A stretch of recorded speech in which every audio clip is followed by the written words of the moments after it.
Lanka, represented by Navratnam Katheeswara.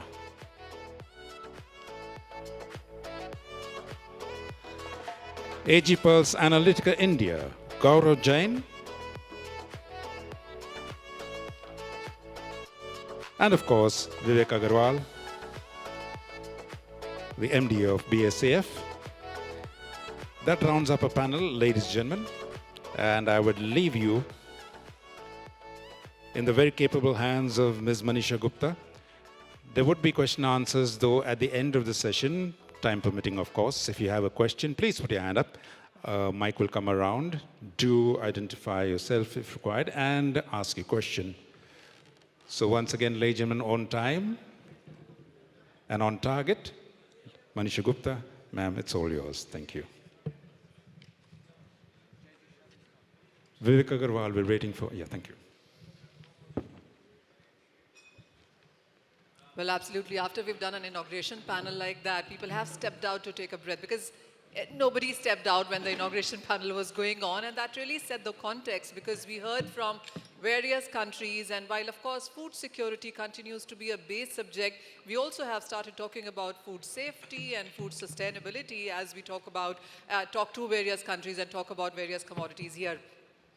Well, the panel right now is going to be talking about chickpeas, which is also called the king of pulses, the kind of importance that it is given in India, and of course being a major producer and a consumer as well. And the kind of crops that we're looking in other countries is something that we will be putting focus on as well.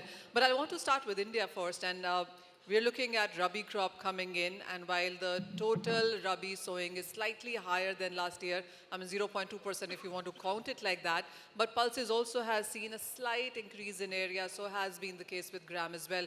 So we'll begin with that, but I also do understand that we have a presentation to make, so we'll start with that. Gaurav, do you want to do that first?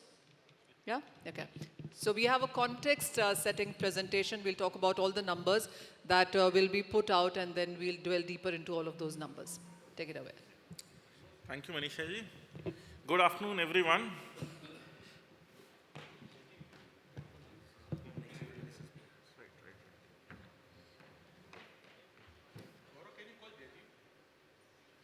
Jayjeev, are you in the hall right now? Mr. Jayjeev Saraff? I think by the time we get Jayjeev, we can start with the presentation.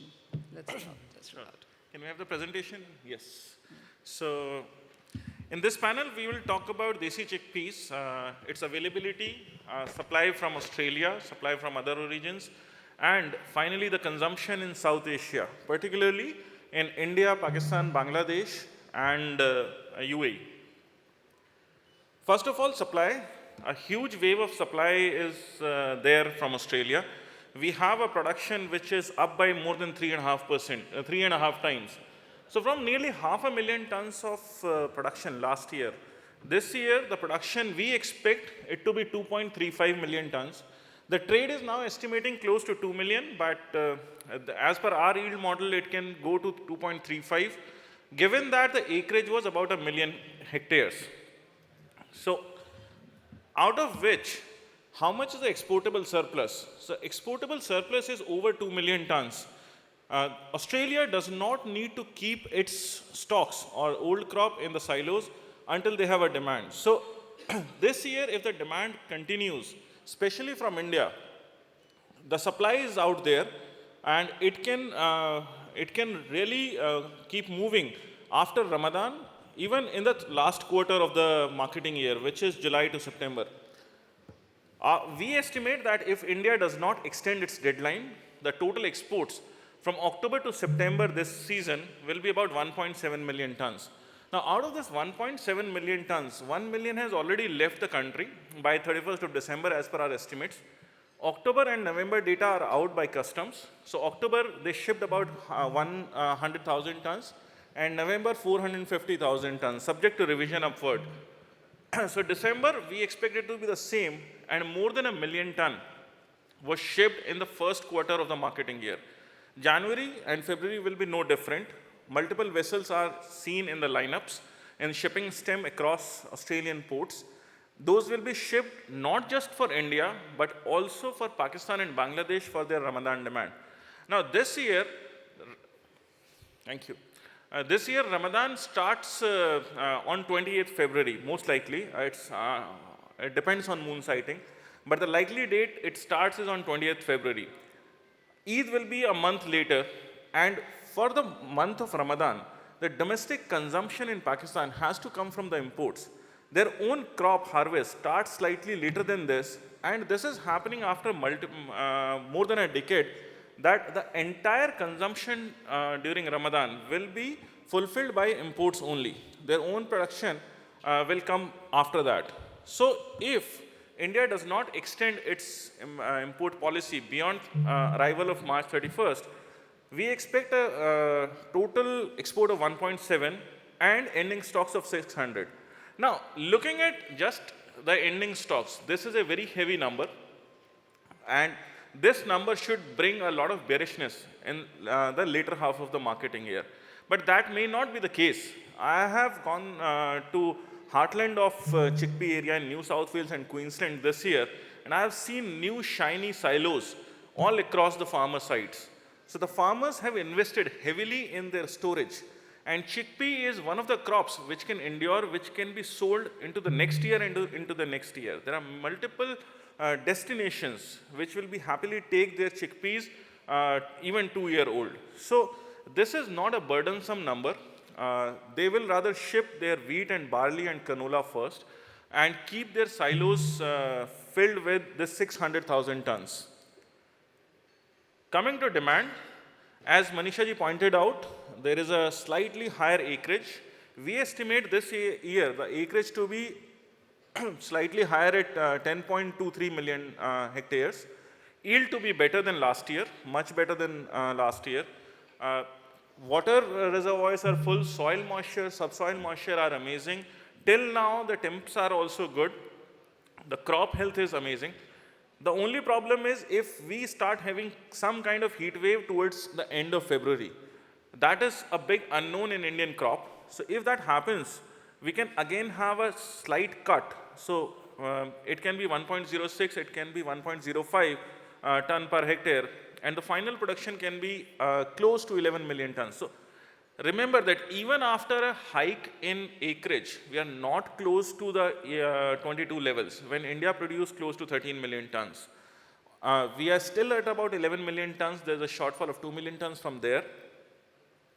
Exports of 100. Now, if these import numbers of 180,000 tons is subject to Indian policy, if Indian policy remains the same, that all arrivals have to, at zero import duty, all arrivals have to be by March 31st, India will be importing only from LDCs, mainly from Tanzania. So total import will not be more than 180,000 tons.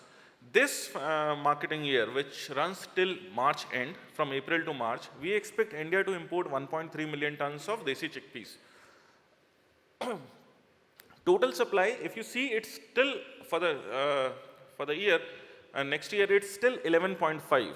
So remember that India consumed, as per our estimate, India consumed 12.3, 12.8 when the availability was there. So for any crop, for any food, it has to be appetizing, accessible, affordable, available. Then only we can have the final number. So this year, we expect that India will consume about 11 million tons. The rest of the demand will be distributed to yellow peas and other things. Next year, it can be 11.5. So India will still need yellow peas to fill the gap. India needs desi chickpeas plus yellow peas or all pulses. If gram is low, if desi chickpeas is low, there has to be a substitute. That substitute naturally comes into yellow peas. Now, yellow peas right now are allowed to be exported until end of February, which means that arrivals will be in March and also in April. Some containers will be arriving in India in April. If India does not extend, even then the port stocks will be about 600 to 800,000 tons, plus India's own domestic crop about 1 million tons or 900,000 tons will fill that gap.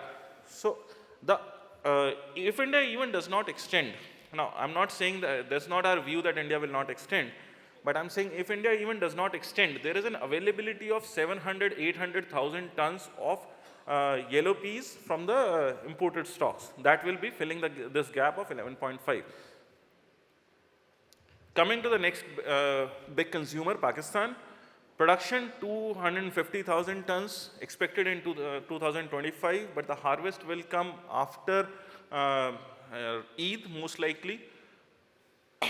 The total imports zoomed to 750,000 last year, last year. In 24, it was 700,000. So total supply is about 1 million ton, and that is where the consumption pattern is. Out of that 1 million consumption, now this is not just desi, but also includes Kabuli chickpeas. Now those Kabulis generally come from Russia, the small caliber Kabuli chickpeas, which fill the gap. It comes as a split also that goes into besan making. So there are multiple usages and there are multiple substitutes. So this is not just desi chickpea balance sheet, but this is the chickpea balance sheet for the country. We expect close to 950,000 tons of consumption. There can be an ending stocks, which is generally the pipeline. For Bangladesh, imports of about 340,000. The imports should return to normal with availability from Australia. Again, I'm saying that finally, to have the consumption of any food item, it has to be available, it has to be affordable, and it has to be accessible. We expect it to be around 340,000, which is similar to the domestic usage. Ending stocks is in the pipeline only. Now, here comes an interesting chart, Ramadan demand. So if you see, this is the shipment from Australia of chickpeas to 3 countries, Pakistan, Bangladesh, and UAE, in different colors. And these, the dates that I have mentioned are the start of Ramadan dates. Ramadan, the Hijri calendar follows lunar way, and it is shorter by about 10 or 11 days from the solar calendar every year. So every year the dates shift by 10 or 11 days backward, and this year the Ramadan will likely start on 28th Feb. So if you see the shipment patterns, now look at country-wise. First, say Bangladesh, nearly 50% of its annual shipment, Australian shipment to Bangladesh, happens right before Ramadan, just 2-3 months before Ramadan, so that it lands in Bangladesh, it gets cleaned up or processed, and then it goes into the shelves. So that is quite interesting for Bangladesh. Now, look at Pakistan. This year, if I have the light, so that's not working. So if you see this year, November shipment to Pakistan, the orange bar was very high. This indicates that most of the consumption will happen from the imported stocks, not from the domestic production. Because it shifts only 11 days a year, so this kind of phenomena is coming after multiple decades. And that time, chickpea demand or Australia was not even in the export market. So this is kind of first time that all of its consumption for the holy month of Ramadan will be from imported stocks. Shipment in December were also high. Not the official figures are not available, but shipment for December were also high. Now, will this remain high? So Bangladesh actually tapers down for its import demand. After Eid, it tapers down quickly.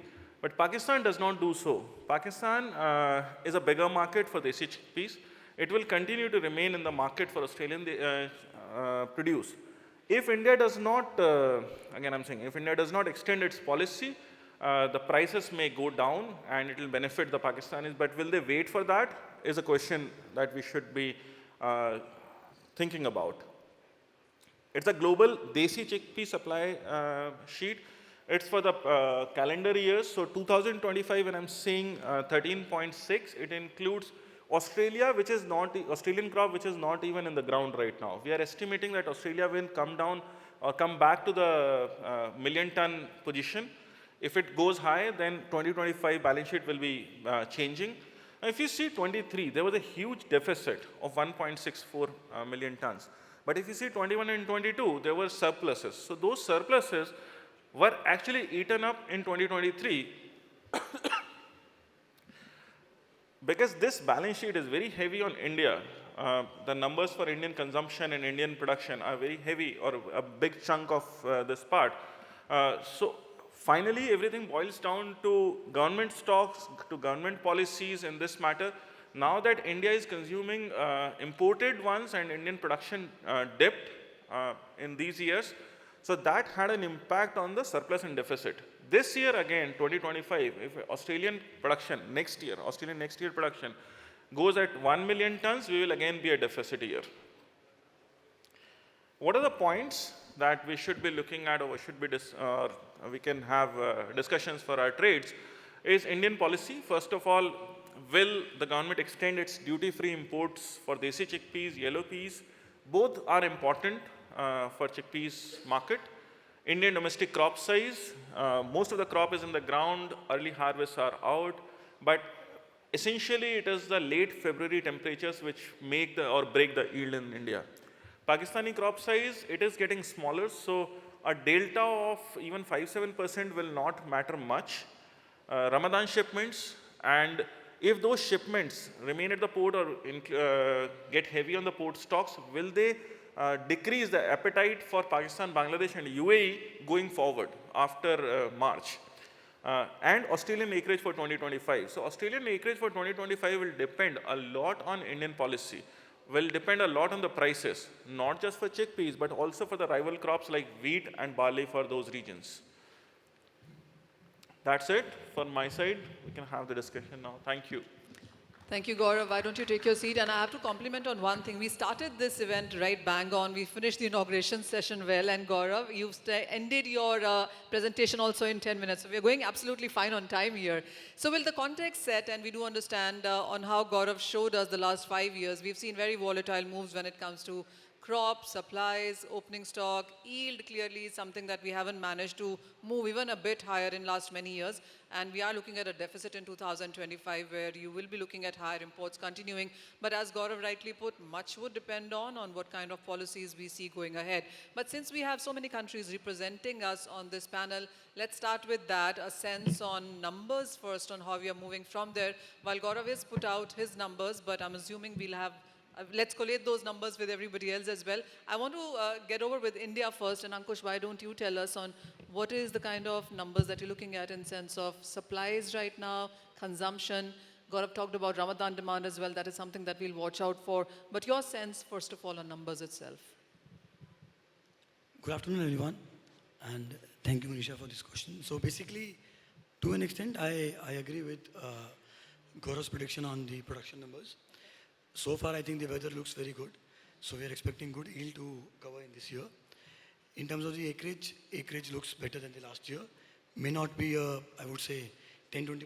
It's hardly 1-2%. But even with the same acreage, if the yields come better about 5-10%, then we'll have a better production this year. The only point which I believe here is that the last year when we started this year, as in last year when we started the new year, that was in 1st of March 2024. So usually we as a company take March, Feb as a year for chickpeas crop. So last year government also had some of the stocks, more than 1.5 million ton. The local stockists were also having, the farmer, the stakeholders were also having about 0.3 to 0.4 million ton of cargoes. At this point in time, it seems that against that 1.8, 1.9 million ton of the stocks, we are sitting at about 0.3 to 0.5 million ton of the domestic crop. Plus we are getting the load of imports from Australia, which wherein Australia has really supported us in terms of the imports which we are getting. So as Gaurav mentioned that there will be potential of 1.3 million ton of imports, out of which 1 million ton has already been exported. So out of that 1 million ton, about 0.9 million ton is what we are expecting to come into India. So that 0.9 million ton will eventually support the current situation and fill the gap.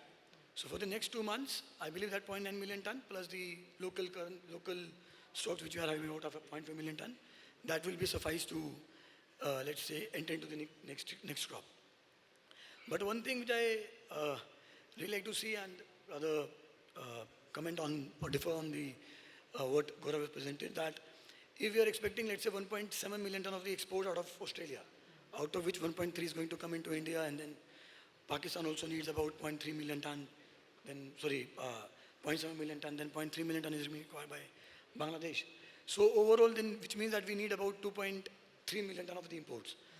And if 1.7 million ton is going to come from Australia, another 150 is going to come from Tanzania, then we'll have some sort of a gap. Which, let's say, if we look at this last slide, wherein the overall supply deficit was looking at about 0.238 million ton this year. So I believe the situation is still tight, and we are expecting the weather to keep moving the same direction so that we are getting better yield this year. And again, there are two key factors. One is yellow peas extension, second is chickpeas extension. Yellow peas has played a very phenomenal role in controlling the prices for other pulses this year, and which I believe for another 3 to 4 quarters it will keep on doing that. Chickpeas, I think it's not a right time for the government to stop it coming into, getting into India. I think we should see from a larger perspective. We should allow the, let's say, keep the ports open with the zero duty, so that the cargo will keep on coming in, and government can eventually bring a lot of buffer stock this year as well. Because having the buffer stock with the government is one of the key strong lever for them to control and manage the prices. So I think that should be the way how I look at the. Oh, well, absolutely, yes. Thank you. If you look at the stock that we had on 1st of December was just about there, and there is a deficit that we're looking at in the next couple of months as well in sense of demand. But as everybody puts it, that yes, March will be important when we see arrivals coming in. And because Gaurav and Ankush both have talked Australia, I wasn't planning to come to you so early, but because Australia seems to be getting so important, what are the numbers that you're looking at? And would you also say that Indian policy is going to be of utmost importance? Hello. Yeah. So I think chickpeas in Australia is 99% predominantly grown for the subcontinent region, and India is predominantly the highest volume consumption. So the announcement of duty was very timely planned by the government, that they expected that the Australian farmers would be cultivating and farming a large crop to cover the deficit. So for chickpeas, yes, 100% the focus is India, Pakistan and Bangladesh. Numbers point of view, we had anticipated it to be around the 2 million mark because the yield was really, really good. It could go up to 2.3 as Gaurav has mentioned, but my numbers is still around the 2 million. I would be surprised if it goes above 2. Apart from that, export point of view, yes, the rush and the urgency to get it out before 31st of March arrival played the key role for us to ship anything and everything, park all the other products and just ship chickpeas out so that we can get the chickpeas used and consumed by the Indian government, Indian population, which is why there was a surplus export that has happened, and people anticipated only 600,000 tons to be exported by December. However, it's reached almost 1 million tons. Moving ahead, the policies of extension of free duty from March will make a big decision factor for the Australian farmers to decide if they want to grow further. There is already a sense of belief with the farmers that this policy or this 31st of March is going to be extended, and hence a lot of farmers are not in a rush anymore to sell any more of the crop. And even if the extension is not there, there is demand for chickpeas from Pakistan and Bangladesh and UAE side, which will fulfill the requirement, and they're happy to sit on it. So I don't see a lot of cargo being exported in a much more rush anymore unless the duty announcement changes. Jayjeev, this is another question, and we did see Gaurav's presentation where he talks about a world trade deficit when it comes to 2025. How are you, any sense on you, with you on those numbers there? Well, it's again, the deficit is predominantly will be filled. I'm pretty sure Australian and Indian government are very, very well aware of those kind of situation. And if they see that there is any deficit, Indian government is very good at opening duty-free exports and imports very quickly to fill that deficit. Australian farmers are very, very equipped on growing chickpeas in a very quick turnaround time. As soon as they get indication that there is going to be a requirement, Australian farmers are always ready to grow chickpeas. Chickpeas is predominantly the cash crop. That's where they make the most money. So they will be more than happy to grow chickpeas. And also, luckily for Australian farmers, this year has been one of the best combination for their weather, their moisture, their rain. Literally everything could have gone, whatever needed to go right, went right for them to have this crop. This is the largest chickpeas crop that Australia has ever grown. And it couldn't have been better for the Australian farmers to have the announcement of the duty extension free. The deficit will definitely be a factor that would be in the mind for the Australian farmers. So they might even consider growing, and as well it is a rotation crop, so they will grow certain level. 1 million ton is something that will be pretty comfortable for them to grow. So they probably will go with that even without knowing what's happening with the Indian duty-free exports. Well, that's about Australia. Of course, this is my first round of questioning with them. We'll delve deeper into policy part of it and, of course, pricing and trade concerns that we've seen in the past as well. But let's talk about Bangladesh then. And what is your sense now on sense of demand that you see and the production? For Bangladesh, actually, total demand is 350 to 400 metric tons. 400,000 metric tons is totally 400 cap. So normally Ramadan time is the almost 50% counting, and remaining 50% hold the 9 to 10 months for chickpeas. So we counting the for chickpeas 300 to 400 K totally. And about the yellow peas, probably it's go to the 700 to 800 K. But for yellow peas it's okay, market continue demand. But chickpeas, especially for Ramadan, so we counting the basic time is the Ramadan times, and the remaining times is not that much counting, because the 50% is main consume time is the Ramadan times. So that is the, we have the preparings, and now Bangladesh chickpeas mostly is 99% from Australia, and Africa chickpeas is not coming from last 2 years, and also Myanmar is not that much quantity. And if you count to the time being, and Ramadan is the starting the 1st of March. So it's the not good times for Africa, not good time for the Myanmar. So only Australia crop is coming to us. We have only the preparing from Australia, so love to Australia, Jayjeev. All right, we like Australia. To the host country, Sri Lanka then, and we would love to get your numbers in before we can go further in this conversation. Thank you. Good evening, ladies and gentlemen. So Sri Lanka, we mainly import the Kabuli chickpeas, and that's our main product. And our annual import consumption is about 20,000 metric tons. It's nothing much, but the product is selective, and customer would like to select and take especially 40 to 44 count, and that's our priority. So having said that, the most of the volumes that we are buying from India, and nearly about 65 to 75% is coming from India. Suppose if Indian crop is come down, then we will be going to other countries. But having said that, 75% still we buy 10% from Australia, another 10% from Turkey, and the rest from the rest of the world. Of course, chickpeas also generally used here for the schools, and it's like a protein food, and the fishermen's, and and the special bites for our drink lovers. So it's a good product for us, and it's a regular product that we import. Thank you very much.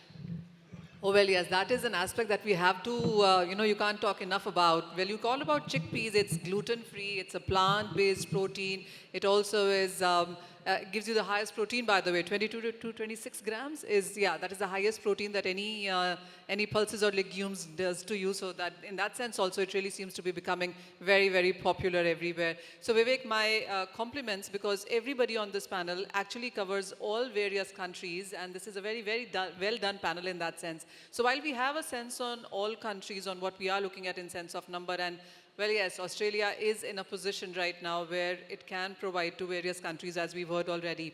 What is your sense when it comes to the Indian policies now? The whole of last year we talked about whether are we going to see an extension on yellow peas. Well, we have seen that come in. The other thing is, of course, about policies on whether chana import beyond March, whether that happens or doesn't happen. What is your sense? What are your conversations? How are Indian trades working right now? Thank you, Manisha ji. I think we have a great... We are going to send Mike to him also. So he is the right person to tell the policies, and whatever we think and whatever the sense and whatever the going on the current market situation, we are facing the toughest time for pulses industry due to oversupply of yellow peas, the import continuously on, and that depress the market. The government agenda is very clear. They want to depress the price, and they 100% successful. But if you see the trade side, trade is suffering a lot. Lot means lot. If you see less people in conference, this is one of the reason that they are in their home turf to solve their current problems. Huge problems are there. And that's very sad part on the pulses side. Government side, they are successfully control the price, which is their main agenda. They want to control the price with their policies, which definitely suits them. But when we see from the trade side, it's a problematic for us. And if you see, if government will be extend yellow peas import after February, the market will be collapse in India. And now it's not about trader. Now the farmer also going to be suffer, because when the price will depressed below MSP, there is a huge problem. And NAFED is here, and I'm sure they try to buy as much as possible in MSP price. But some extent, if the price will be below MSP, things will be worst for the farmers also, and it will be bad impact total on this pulses sector. Since all fingers are pointing at you, Mr. Singh, I think I don't even want to wait. I mean, my plan was, and my plans are getting changed absolutely on this panel right now. So the idea was to come to you later on as we get to the audience. But if we can send a mic to Mr. Singh, please, or maybe. I'm the right guy to give the mic. Mr. Singh, we've got a sense on how the trade feels when it comes to the government policies. We wouldn't want to put you in a tough spot, but we absolutely do want to understand that, yes, the government does want prices at a spot where they can keep buying for their PDS, for their buffer stock, etc. So what is the plan right now? What number are you looking at, especially when it comes to chickpeas within pulses? Manisha ji, let me just submit to the audience here that I'm attending this conference in my private capacity. One. But again, being observant in whole ecosystem, I would rather answer your question, but again in my private capacity as I qualified. Well, you are sitting in this hall, ma'am. The hotel management has tried to keep the temperature of this conference hall at a right point for everybody. If somebody feels the heat, he or she takes off the coat. If somebody is feeling colder, they take on the blazer or the coat. This is what I think Government of India is playing a role. That's all. From that perspective, please do not take that mic away yet. So with utmost respect, and I do understand you are in your personal capacity, but who better than you to understand these things? I absolutely get your point. All of us do. There is somebody, some of us are feeling the heat, and yes, and some of us are left out in the cold is how the trade industry sees us. Tell us about what numbers are there right now, and is there a target of procuring pulses going forward? Well, somebody sells and somebody buys. That happens in the trade only. The government hasn't done So you're getting very philosophical. No, I'm not getting philosophical. That's the fact of the matter. If Ankush has sold or bought something, he has done through a trading channel. The Government of India has facilitated that trade. Government of India did realize that they may be running out of stock, so they made the policy change. And as the appreciation came from Australia itself, or from the people who have made money in this. If somebody is a loser, somebody is a gainer. Therefore, the Government of India has done its job in keeping the imports open or reducing the duty to zero at the right point of time. In 2019, 20, 2021, Indian government was put to lots of criticism where they were said that we are not predictable, we are not open, and then again, Indian market is not open. Now, when everything is open, then again, another criticism is coming that why so many extension, why, well, the Indian government extend this extension beyond 31st March 25, etc. That's on the policy front for which you send the mic. Now, coming on to the procurement, as I mentioned in my addressed also, we are always there to protect the interests of the farmers. Vis-a-vis, create sufficient stocks with us to make intervention as and when required. You saw that happening. You were there in 2023, and in fact, you asked me that question from the dais itself, and Pradeep Jindal and Mr. Kothari and everybody was there. And when it was an open challenge to the trade, that you buy at 5335 or I buy at 5335, we bought 23.52 lakh metric tons, and that saved the day for the entire industry and the government. So, whatever be the situation of ensuring MSP to the farmers, the procuring agencies on behalf of the government would be there. And now let me tell you one more thing. It's just not chickpeas. It's for all pulses. And Government of India has gone a step ahead by ensuring 100% purchase of red lentil, black mapte, and peasant pea. I'm in Sri Lanka, so I'm addressing these pulses like this. And that is only to induce the farmers to diversify from other crops to these crops, fully realizing that India runs shots perennially on these crops. As regards to chickpeas, production numbers are coming on well. In fact, Gaurav's number, that would be the bottom line, like it may be in excess to what he has predicted or what he is assessing. Robust supplies are coming, and I think the prices should remain in close range of MSP till full flow of the harvest comes. After that, it's a wait and watch. We are there as a net to protect the MSP. Thank you. Thank you, really appreciate. Just one more thing. Would you say that you're near your targets? Is there a target that you put yourself once the crop comes in? Is that something that you can share with us? Well, our target is to protect the MSP. The procurement Your numbers, target also is to create a buffer stock. well, that comes later. The procurement which happens, that gets transferred to the buffer as we have the stock in the PSS. So it's a dual purpose. Like you had 23.52 lakh metric tons, and we had a carryover of 14.37 lakh metric tons.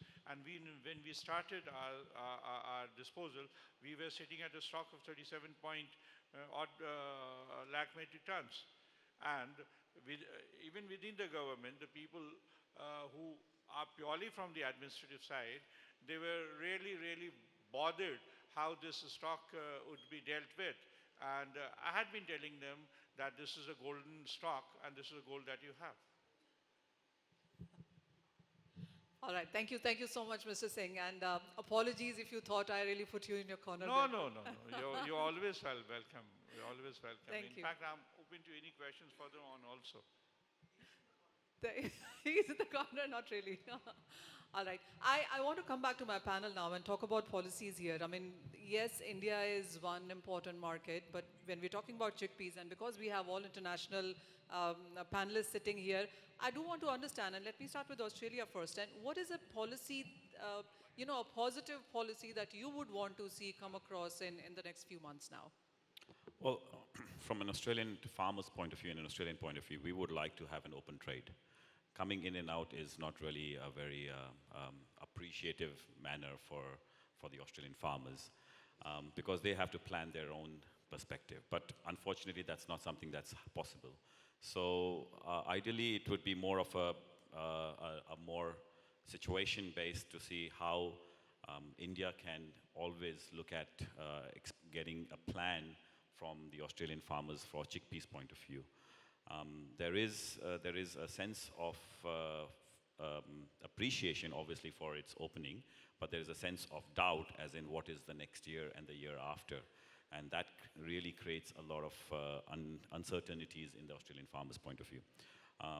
Definitely, we would like to have a long-term plan and a more strategic alignment between the two countries, which is currently the governments are really trying to do bilateral agreements. However, it's the ground level is not really seeing this as a very much of an appreciation in many ways, as in what do we do now? Should we grow? Should we not grow? What should we do? That dilemma makes the farmers generally tend to go away from such crop. And they just go back to the standard wheat, barley, sorghum, canola products, which is very freely tradable. So yes, from policy's point of view, it would be a better way for us to handle from Australia's point of view. Obviously, it doesn't work for all the other nations in that point of way. Vivek, what's your sense? What is a policy that you would want to go see through? Well, actually, we're just not even a month away from budget, and we perhaps could be hearing some things then as well. But if there was a wish list you would want to put out, or something that you would want to see in sense of policy change from India, what would that be? No, I think government first priority is to cool down the prices, and second, give benefit to farmers, MSP. We request Government of India to please look the business community also. So I don't say that you can change the policy frequently, but just observe the things. And yellow peas is not just about that it will be extended 2 months and again 2 months and again 2 months. It will be hamper complete pulses market. So we expect that government can see the data, what the availability, what the buffer stock, and accordingly take the call. So at least we can survive, the pulses industry can survive. Yes, we always give priority to consumer and farmers, but make sure that this industry who took so much risk, takes so much risk, import and export, put money on that, so they can also survive. They have to see that perspective also. That I only request from the Government of India. Well, when it comes to Bangladesh as a country, what is it that you want to look at in sense of policies? Let's talk about global policies, policies pertaining to Bangladesh or India for that matter. Bangladesh expecting the market to become more down, Australia market, because we have the all data, Australia have the good crop this year. We expecting the market it will be after Ramadan, because everyone knows Ramadan is the big demands. So Australian farmers is very clever, and also trader also more clever. They are holding the market, and we know after Ramadan from April market it will be more calm down. So we expecting it's come maybe $600. So we'll be try consume more, and we always count the chickpeas and yellow peas brother sisters. When the sister is down, so chickpeas is brother. They will be also calm down. So India not buying, India not have the demand. That means we are also follow the India always, because they are big consumers in big market, and we expecting it will be continue, it will be happen. Then everything it will be calm down. Chickpeas and yellow peas both. This is our expecting. This is our policy. That's the first time I've heard that. I mean, yellow peas is the sister and chickpeas is the brother. Yeah, we count always chickpeas is the brother and yellow peas is the sisters. All right then. Ankush, what sense are you making of policies, and what is it that you think would work in favor of the industry, all stakeholders? I think I largely manage, as I mentioned the same point in my previous conversation as well. There's one thing which we should believe is the assurance to the farmer. So I believe the government should... As Olam, what is a policy that you would want to see go through? So I would say that the import should be open throughout, and so that which will give a lot of visibility to everyone, as an exporter, as an importer, as a miller, as a farmer, that they have a market to sell. But when it comes to the pricing, I think that can be managed by the import taxes, which is a strong variable to put in. And that can be managed basis the market prices on a day-to-day basis, or a month-to-month basis, or a quarter-to-quarter basis. So I think government, your mic needs from my perspective, I think government should largely focus on how to manage the import taxes, instead of how to see from a ban or a free open market perspective. I think all the imports of all the commodities should be open, and import taxes can be variable depending on the market prices. And if the market goes below MSP, they should stand behind by buying the cargo from the farmer, so that Indian farmers should not be hit because of that. That's my expectation. So Gaurav, that basically means dynamic policies is what Ankush really seems to be putting forth. And dynamic policies or dynamic, tariffs is something that the world really seems to be talking about right now. Would you also push it forth? See, at AgPulse Analytica, we are not very much impacted by, as a company, we are not very much impacted by highs and lows. So this is, we are a pure analytics company where we provide data and analysis. So properly from analysis point of view, India should remain open for desi chickpea imports and yellow peas imports for some more time. And when I say some more time, it can be the entire 2025. From our point of view, India is still short of the total pulses basket.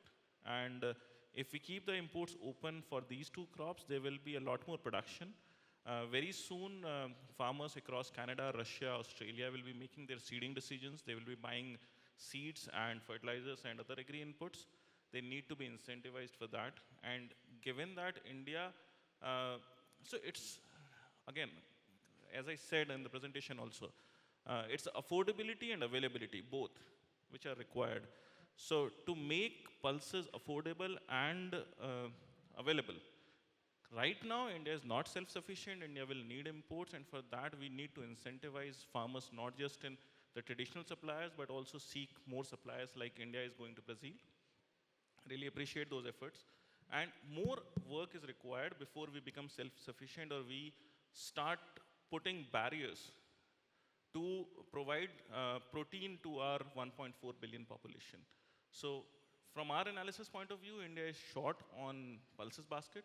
We'll need to keep imports open on yellow peas and chickpeas. There can be some quantitative restrictions. There can be a bit of tariff, 10-20%, but yes, imports should be open and keep coming. Vivek, if you were wondering who's telling government to keep imports open, these are the guys. You want to say something to them? No, we not say that you stop importing. We say that at least you can manage MSP price. You put some duty, and the price will be at least face the nearby MSP price. So the market will be remain firm, and the farmers also benefited, consumer also benefited. Mostly the price will be down immediately in the pulses market wholesale, but the retailer are very slow to. That's a different debate altogether. Yes, So that's the reason that the government will concern immediately, and they immediately put relaxation or whatever they take actions. But we have to work on that side also to control the price. Oh, absolutely. Okay, guys, this is not a question I asked him. He wants to talk by himself now. Yeah. I just want to answer, or I would supplement Vivek's point. And again, Gaurav's point. You have three modes. One, the complete suspension. Second, quantitative restriction. Third, dynamic tariff. India has been working on all these three fronts for the last 7-8 years. 2017, 18, 18, 19. Government saddled with 5.38 million metric tons of different pulses. You have the discounted pulses scheme coming. This is where we worked on affordability and availability, Gaurav. From a situation of total scarcity in 2015-16, you moved on just after 2 years to a situation of plenty, where the stocks were feared to be deteriorating, followed by distribution of 1.9 million metric tons in PMGKY without any import. Then, in these situations, how do you protect the MSP? You do by both things. One, you regulate the imports through your policies so that not more and more stock is coming to India. When you had reached the level of 3.6 million metric tons of yellow peas import in 2016-17. So Vivekji, I think the policy makers, they work considering all these three factors including the supply situation and the production numbers in India. Plus, they do get inputs from the deliberations that you have on the commodity channels, where experts like you provide the right inputs. And let's not have these kinds of apprehensions that lot many jerk reactions would come on. Yes, there may have been situations which has disrupted the trade in the present situation, but those are situational. And on the panel itself, I find there is lots of differing opinions coming on those import policies. This is what additional point which I wanted to make to this panel without the permission of the moderator. No, always welcome. Thank you so much. Well, yes, import is something that we are divided on, but thank you for clarifying that. The other thing, as Vivek was pointing out, is about wholesale and retail. Well, Pulses really seems to be facing it in a very, very big way, but that is something that the retailers perhaps will have to look forward to. I have 10 last minutes, but we still have to get a policy sense from Sri Lanka, and then I'll come to all of you in sense of trade as well, because there are a lot of trade concerns as well. I will come to that, but after you've given us your view. So, Sri Lanka, in terms of chickpeas, it is not a staple food, so that the government is not much involved on the policies of changing very often. But of course, there is a tariff duty. So duty changes as and when, there may be a requirement happens. So other than that, I think it's regular imports into Sri Lanka, and I don't think that we have any major problems. Love that. Thank you. There's one person who's calm, composed, and is a host as well, and has no problems. Thank you so much for that. Okay, let's talk about the trade. Because usually what happens is when you have policy changes, which markets sometimes do foresee, mostly not, there is a lot of trade concerns as well. And we were talking to a lot of people, and there are differences when it comes to within trade. And Vivek, let me come with you on that as well. How are the trades working in right now? I understand when you say, and don't look so gloomy right now. We do understand it's a difficult market. And yes, we speak to a lot of Pulses guys, and they do tell us that, yes, it's not been a great year, and they're not very sure on how 2025 will work out as well. With the kind of policy framework that we have, and yes, budget can be a change there. The way we're talking about sustainability, Trump coming in, currency moves, but the way we are importing and the way rupee seems to be falling, there's just way too much to look at now. How would you look at the overall trade? What is your sense on that as you look forward to this year? Hello. I think next 1 and 2 months is very crucial for trade. So many things are going very, very tough for every importer as well as exporter also. But yes, I think the exports will be continue from the abroad, and India will be duty-free import is there. And every situation will be come out, because there is a cycle. When the price go down, the price will be go up. And as Gaurav said, that is some shortage, global shortage. So we expect better things. But as of now, next 2-3 months is very difficult. And people try to recover that big setback, and they're working hard on that. That's why I feel sad that so many delegates who confirm me and not able to come here, because they have so many jerk over there, and they are fight with very dignity and try to solve everything. So my best wishes to my industry, because this industry gives everything to me. So I'm more concerned over my industry. Thank you. You understand that? Well, yes, Pulses for the last 1 year has had difficult times in sense of prices and of course policy changes there. But okay, let me come to each one of you with sense of price as well onto this one. So let's start with you first. Everybody's looking at you. What prices are you suggesting or forecasting for the foreseeable future? See, from Chickpeas' point of view, one thing that majority of the people are not anticipating or understanding is the prices at Australian origin has not dropped significantly. It has been predominantly the dollar fluctuation that has changed such a substantial difference. We are talking about almost 10% depreciation in Australian currency, which is very volatile. And Australian currency is one of the most volatile tradable currency in the world. It could even go down by another 5%. Well, the population of India or the trade would think that the market's come down, but it's not actually the market, it's the currency that's really making the difference. So one of the major factor for our prices parity changes has been the currency. Rest, keeping everything intact, the logistics has been very steady. The prices in Australian farmers' point of view has come to a point where they are comfortable. They will still sell at these numbers. It's not that they won't sell or they'll hold on to it. I don't really see anything changing from Australian farmers or Australian trade point of view.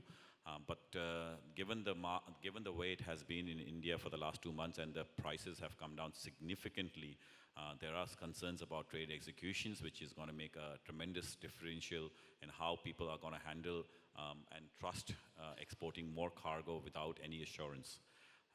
So I think at this point of time, the price parity point of view, which is around the 670, 680 level, is going to sustain. I don't know if it's going to make any differential here based on prices at origin, but it will definitely make an impact based on the currency. Vivek, what's your sense? How do you look at the pricing part of it going forward? As of now, I can't say anything about the prices, but I think price will remain maybe 10, 20 or less from the current market, 670, 660, at the worst 650. That is the bottom line, what I think from this current scenario. Rest, Gaurav is better person to tell the prices and all the things, what he look like. I'm slowly going to go to him, but...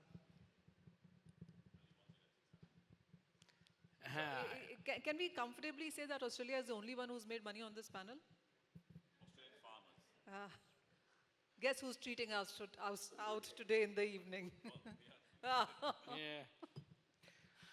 For Bangladesh, actually, the issue is that we have only payment policy is the LC.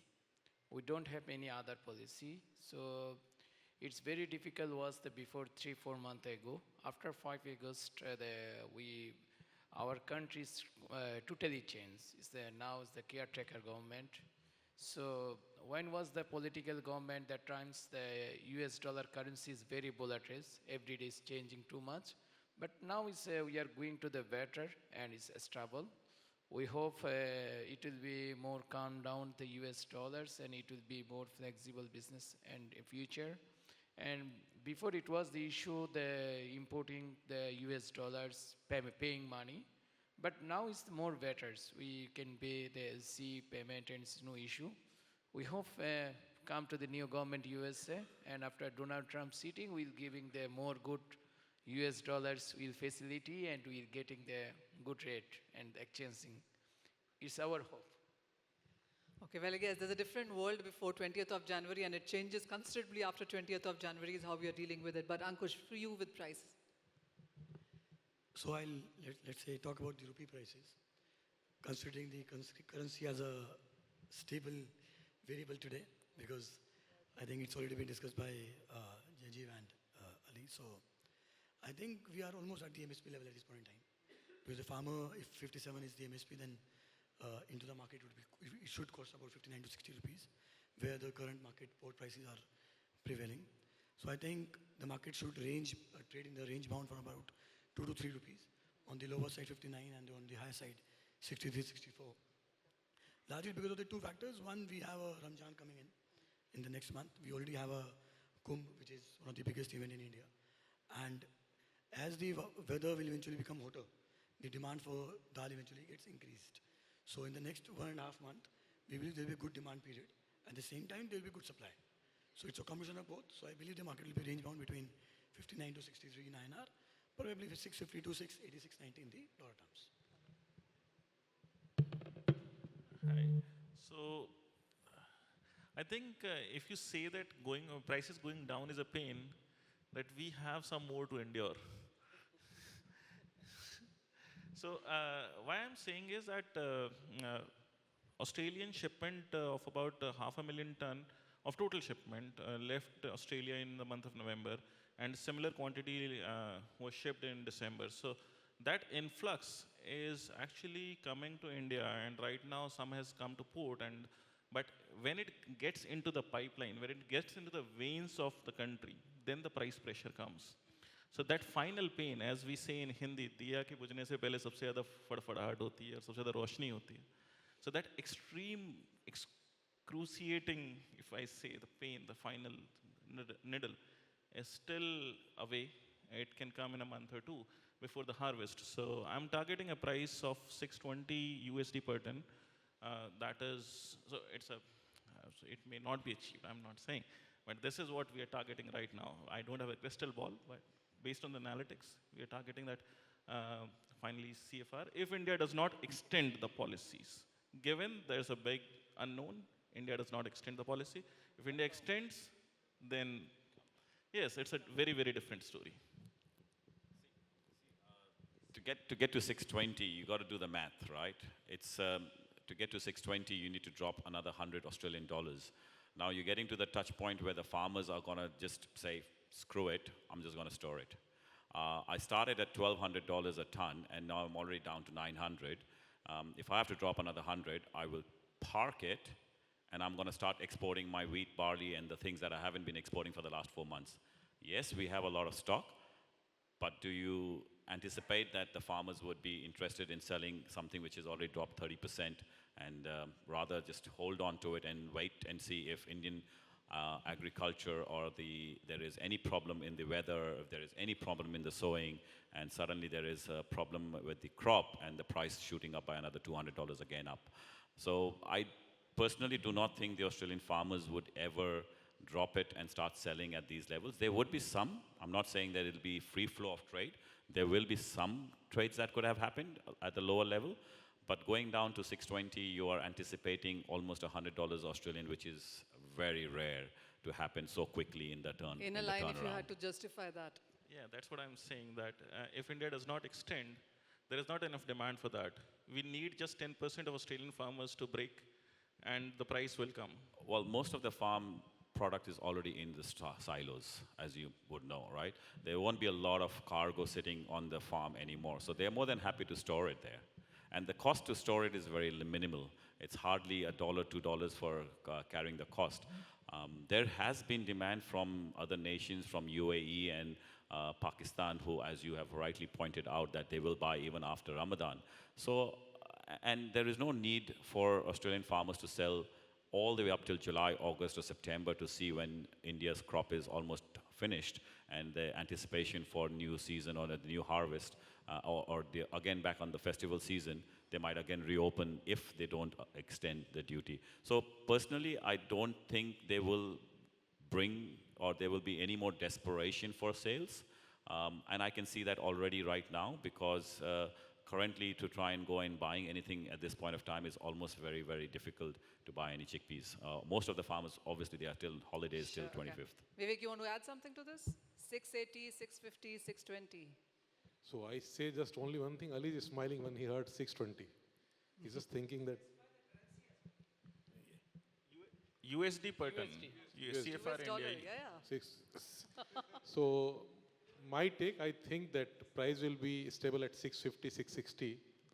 After that, I think Australian exporter can hold their stock and they will wait for that some time because they sold at $900 also, so they can make money also. So I think that will give some backup to hold the stock, and then they wait. If buying not come, then they will go down. So I think 650 is ideal price. Okay, so as Gaurav says, there's a bit of a more pain coming in, थोड़ी सी फटाफट और बाकी है इस industry में, but I can tell you, Vivek, by next year, then when you have this conference, things will be much better, is where it seems like right now. But final word from you. Yes, so we may look at two varieties here that we regularly import, and that is the largest one we call jumbo variety, which is 42, 44 chickpeas, which comes from India and USA. So the average price that we buy over the year, probably 1,400 to 1,500. Even now, I think that we are getting the forward booking prices around 1,500, 525 from India. Other than that, then we buy the smaller variety, which is mixed item, 6, 7, 8 mm from Australia, which is the average price around $900 CIF. So that's the situation here with us in Sri Lanka. Thank you. It does look like a range. So as we've told you in the beginning of this panel itself, well, chickpeas is seen as the king of pulses. Yes, there are concerns. The government policies is one part of it. The currencies, as we've spoken about, and the kind of import. World deficit is what we've seen on the charts as anyways. Prices is something that we seem to be very, very divided on right now. But as everybody says, that next 2 months are going to be crucial and deciding factor as well in some sense. But thank you so much, panelists, for putting light on this and really appreciate your time here. Thank you. Thank you. Thank you very much, ladies and gentlemen. Manisha, once again, the panel may be divided on imports, but if there's something that everybody's unanimous about, the panel and everybody in the room included, is that you bring a unique sparkle to every panel that you are interested with. We'd like to entrust you with one more little duty. Something to say? Just one thing. Many of you started working out, but is there something that you would want to put focus on, a point on when it comes to chickpeas? Just 1 minute. I know it's lunchtime already, but Andrew. Can we get a mic around, please? Just a question, Jayjeev. What portion or like what part of the crop you think is still unsold in Australia, chickpeas? There will be substantial quantity that is unsold. I would say that the farm, as per what Gaurav has already highlighted, that Australia has already almost exported 1 million tons out by end of December, and let's take another 300,000 tons out of by January. So you've got 1.3 million tons exported. Given with my number, which is about 2 million, I would say another 300,000 would have been sold. So you would still have, farmers would still have about 400,000 tons unsold cargo. So then you think they may carry it over to the next crop? They should be able to. That's not a lot of quantity for them to sell. They will not. There will be some sales that will continue going on throughout the year. But the pressure that we have seen in the sales that has come during September, October, November, that pressure is no longer there. So I'm not saying they will hold on. They will release, they will sell, but they won't be selling at more desperation level. They'll probably just look at the market. They'll probably release some, hold some, release some, hold some, and that's how they will carry it forward. And the price that Gaurav mentioned, that may not be a farmer-linked price as it happens often. It is just a trade resale, maybe some people reselling in the trade, and that's how price also goes down a lot of times. Absolutely. It's not always related directly well, to the farm I'm taking price. it from the origin point of view. It's not directly related to the if it's farm not price origin, always. then yes, it could be. There's a lot of trade resale in the market, which definitely drops the price. It may drop because of that, not because of farmer dropping. Absolutely. That could happen. Oh, yeah, the recycling is something that thank you, Mr. Zaidi, for asking that question and making that a point as well. Anything else? Somebody who would want to make a point here that I may have missed? Manisha, one thing I'll tell you, that whatever I said, the figure, and it's my personal opinion, it's not BSAF, so because we are a non-profit organization, so please differentiate the things.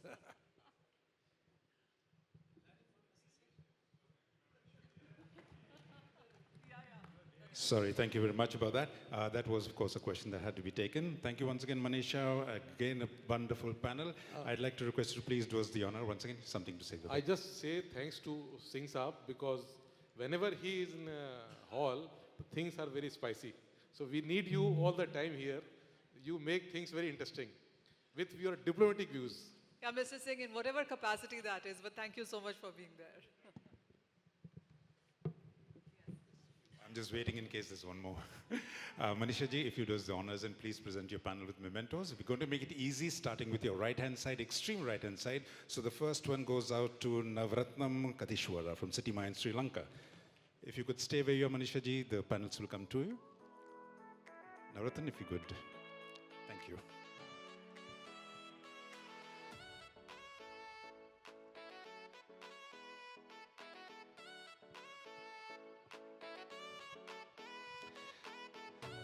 Big round of applause, ladies and gentlemen. What's happening? There's very few of us, so you've got to work harder.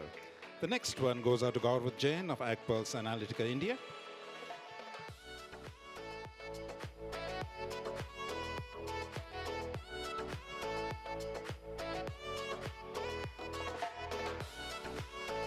Coming up from Olam, India, Ankush Jain.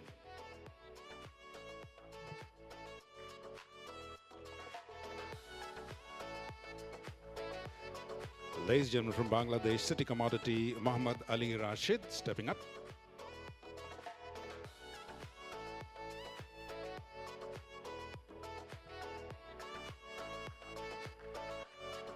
On the panel in his personal and business capacity from JVL Agro, Vivek Agrawal.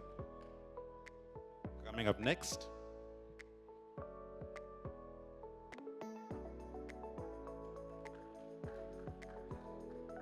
And at the other end of the panel, Jayjeev Saraff from Mandala Trading, Australia.